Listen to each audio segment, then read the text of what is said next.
Hey historians, welcome to Decoding the Test and a quick look at the Cold War. As always, there's a lot to know about the Cold War that we won't be covering in this video. So if you want to get that higher level score, make sure you know the details that you see right on this slide. What we are going to look at today is one of the areas where the test is focused over and over and over again. Now when it comes to the Cold War, there's actually a couple of different areas. The Cold War, as far as the test is concerned, involves the economic boom that was caused by the GI Bill.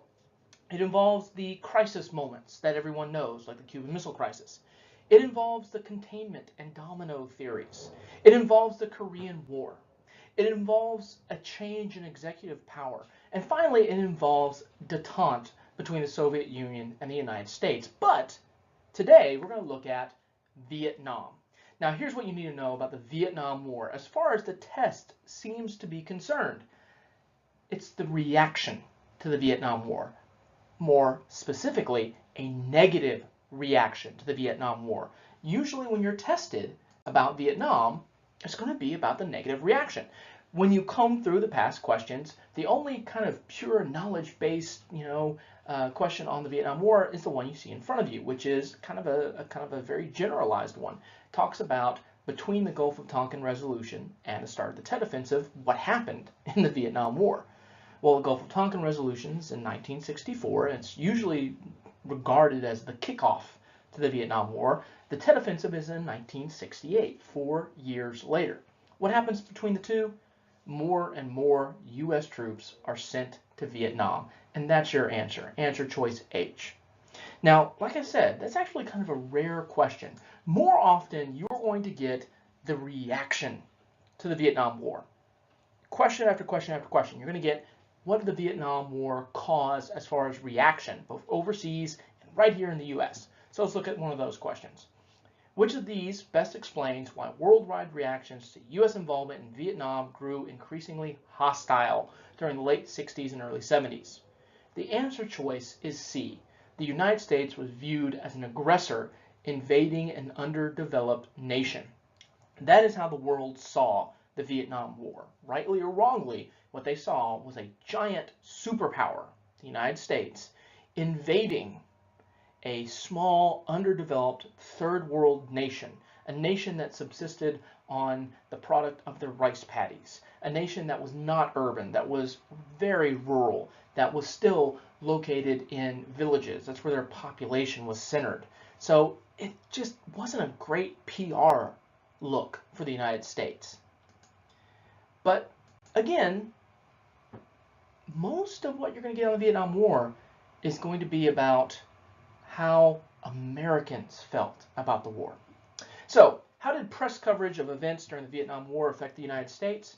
Well, for the first time, people at home were seeing the effects, the impact of war right on their television screens, right after dinner as they sat back for the night to watch television. They were seeing live footage from the Vietnam War. Well, what did that cause? Well, reporting on military setbacks contributed to public disillusionment with the war, as people in Vietnam started reporting that this war was not going very cheerfully. The people at home were seeing that because we were watching the news, and for the first time the news was pretty much giving us an up-to-date, day-by-day accounting of what's going on. During the 1960s, U.S. participation in the Vietnam War resulted in what? This is a very broad question. The answer is answer choice C, mass demonstrations by groups protesting the war, anti-war demonstrations.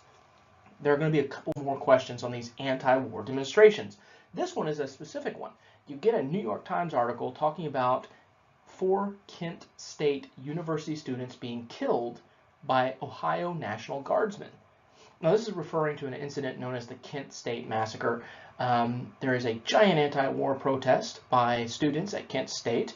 The Ohio National Guard is called out to restore order. Shots are fired. Some students are killed. What is the result?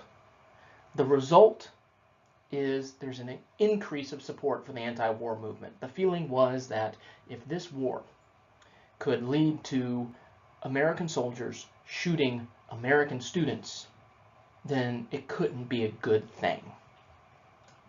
So that's the second question. Here you see the 26th Amendment.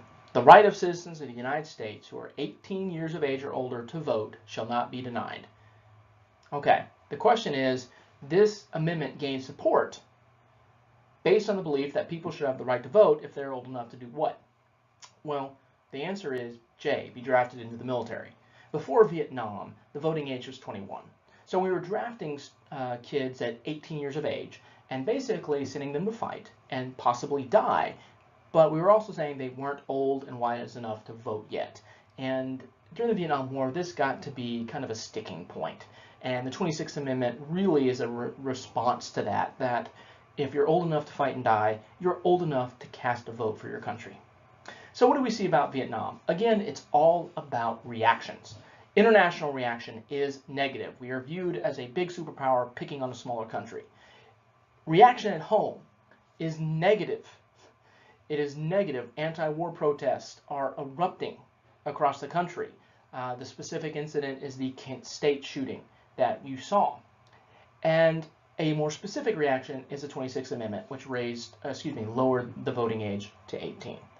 If there's no questions, comments, or screams of angst, I will see you in the next video.